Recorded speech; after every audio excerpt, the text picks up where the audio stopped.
Welcome back to America Decides. Treasury Secretary Scott Bessent is trying to reassure the public and the markets about the state of the economy. He went on CNBC, which is where, generally speaking, Republican and Democratic appointed Treasury Secretaries go if they're trying to reassure markets. Let's listen.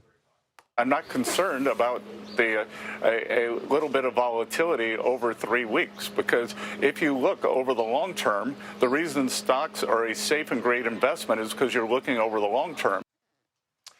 For more on all this, I want to bring in Dave Wessel and Sarah McGregor. Dave is a senior fellow in economic studies at Brookings. Sarah is the managing editor of the national desk at Bloomberg News. It's great to have you both with us. So, David and Sarah, I'll take Dave first and then Sarah. So, this week, there have been some underlying positive signs for the economy. Inflation a little bit lower.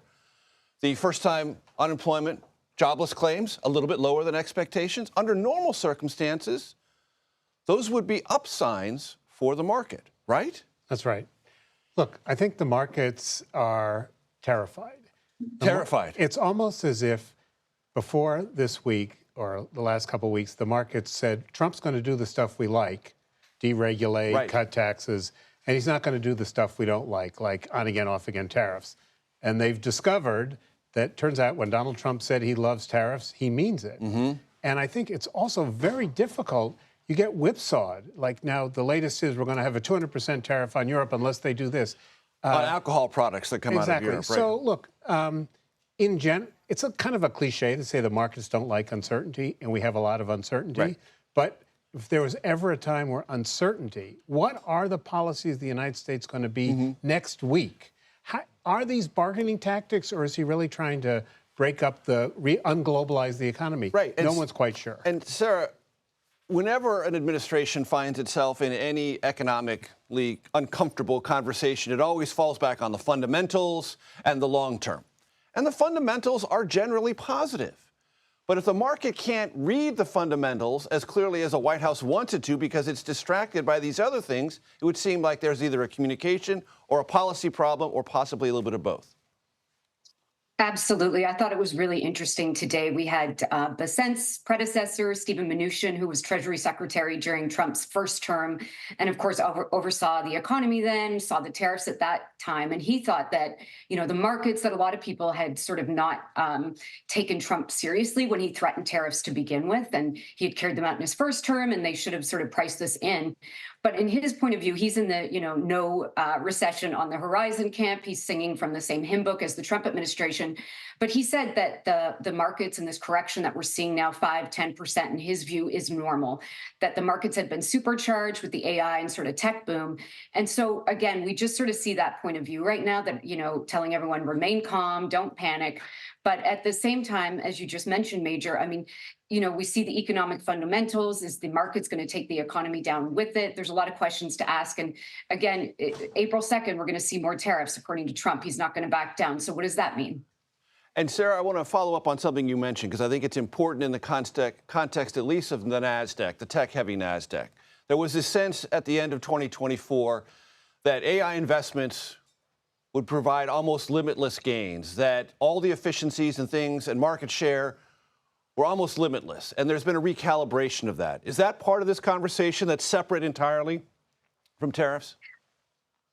We really haven't seen the Trump administration, except when their hand was forced, referring to the markets. Of course, we saw the Treasury Secretary today try and calm people down.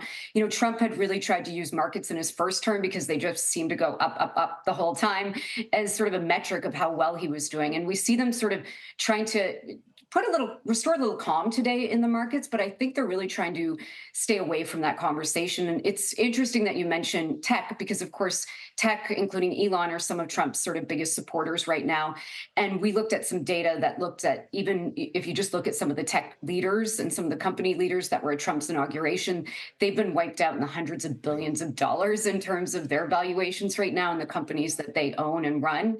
So, they might be able to close their eyes for a little bit and hope that we can ride through this. They may have the luxury, of course, with wealthy people can definitely maybe play out the market a little bit better. But, people who are looking at their 401ks right now on the other side of things may be questioning the strategy. And Dave, I want to pick up on that 401k mutual fund. Tens of millions of Americans are involved in either 401ks or mutual funds, short-term or long-term. And if you are in the sort of $200,000 range, you might have lost $7,000 to $10,000 in the last month. If you're in the $500,000 range, which a lot of Americans are planning for their futures, your losses could be $15,000 to $20,000. Do those things trickle down to the economy? Do they change people's behavior? I don't think they change people's behavior very much. After all, most of us who have 401ks think this is money we're saving for retirement. Right. And I'll bet a lot of people are not looking at their accounts. But what's going on, it's this air of chaos. So even if you're not a big stock market investor, you have to say, why is the S&P down 10% in the last few days? The consumer confidence surveys are worrisome. Shallowing, yes. When you hear the M&A, I was talking to an investment banker who said that he had expected January, February to see a lot of mergers and acquisition because he thought the Trump administration would be more open, less aggressive on antitrust. He's seeing nothing. So if everybody says, maybe I'll just hold off for a minute, everybody does that at once, that's how you get a real serious slowdown in growth and maybe a recession. And I think that's why the recession forecasts have come up. You said M&A, that's merger and acquisition. I think this is W&S, wait and see. Absolutely. A wait and see economy. Absolutely. Dave Wessel, Sarah McGregor, thank you very much, both of you.